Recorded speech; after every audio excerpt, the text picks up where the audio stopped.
Kenapa kasus COVID-19 sampai sekarang kasusnya itu masih saja terjadi peningkatan? Nah, sebenarnya ini hal yang menarik ya untuk dibahas karena baru-baru ini juga terjadi peningkatan kasus COVID-19, entah itu di Singapura ataupun di Thailand ya, kita lihat terjadi peningkatan kasus di situ.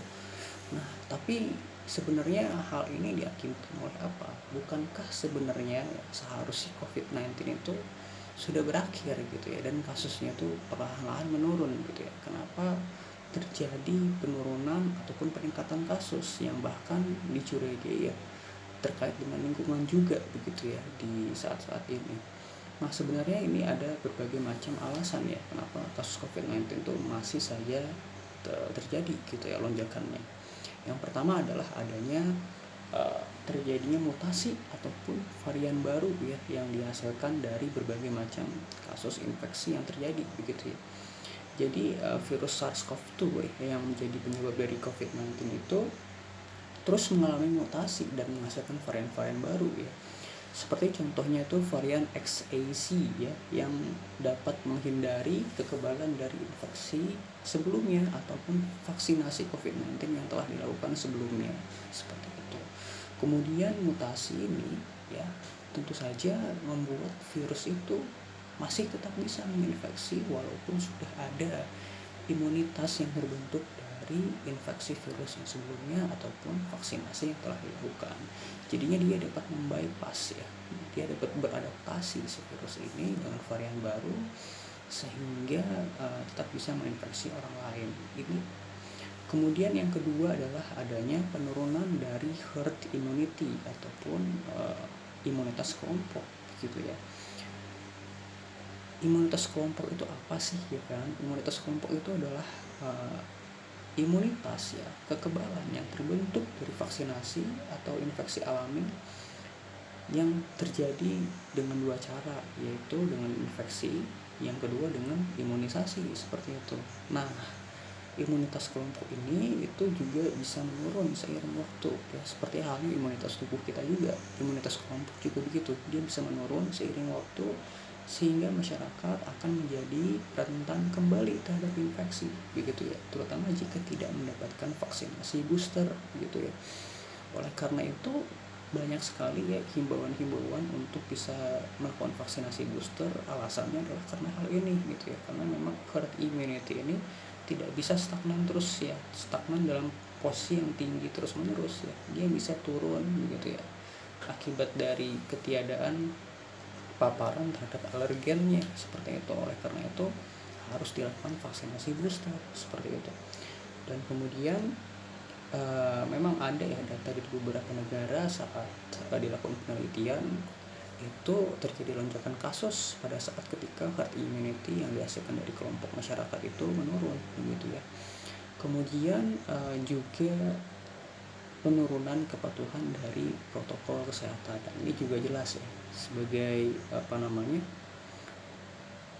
keadaan masyarakat itu ketika menganggap bahwa COVID-19 itu sudah turun kasusnya, otomatis akan melonggarkan berbagai protokol kesehatan yang sebelumnya telah dilakukan begitu ya. Seperti contohnya menjaga jarak, memakai masker, juga perilaku batuk sembarangan seperti itu yang tanpa menutup mulut ketika batuk begitu, itu dapat meningkatkan ya penularan dari virus gitu ya. Sebenarnya nggak cuma COVID ya, virus-virus lain gitu ya, penyakit infeksi juga bisa menyebar ya dengan perilaku seperti tadi gitu ya, yang tidak memperhatikan protokol kesehatan. Oleh karena itu memang ini wajib ya untuk kita lakukan, tetap ya setiap hari harus mungkin sebisa mungkin pakai masker kalau memang lagi sakit. Kemudian juga biasakan untuk mencuci tangan seperti itu ya, sebelum makan ataupun setelah melakukan aktivitas seperti itu.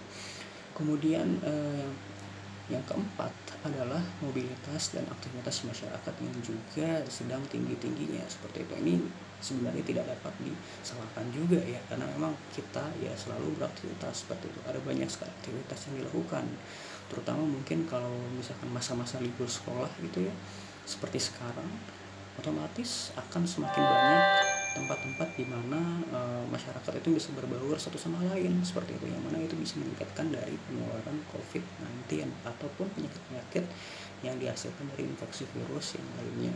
gitu. Kemudian juga adanya tingkat vaksinasi yang belum merata begitu ya. Seperti yang kita ketahui, kebanyakan dari treatment itu biasanya hanya berpusat di kota-kota besar saja, tidak dengan kota-kota yang lebih terkecil ataupun terpencil seperti itu.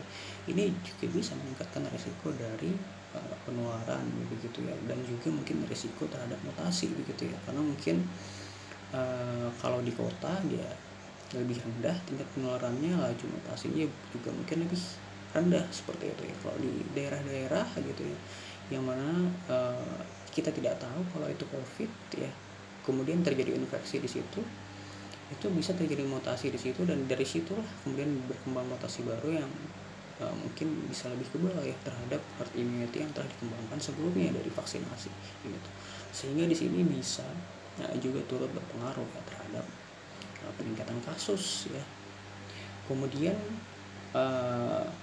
yang terakhir adalah potensi penularan yang juga masih tinggi begitu ya, karena mungkin diakibatkan dengan berbagai macam hal yang tadi telah saya sebutkan.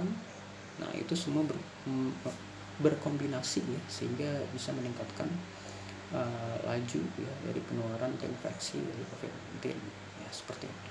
Jadi sebenarnya ya itulah ya yang menjadi penyebab kenapa COVID-19 itu sekarang beritanya ya, berita terjadi peningkatan kasus dan lain-lain itu terjadinya secara musiman begitu ya.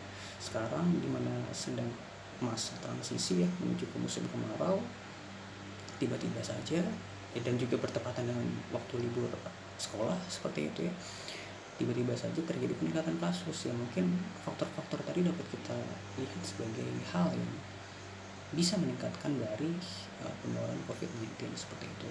Tetap jaga kesehatan ya, tetap lakukan protokol kesehatan sehingga kita semua dapat terhindar dari penularan COVID-19 seperti itu. Salam sehat, sampai jumpa.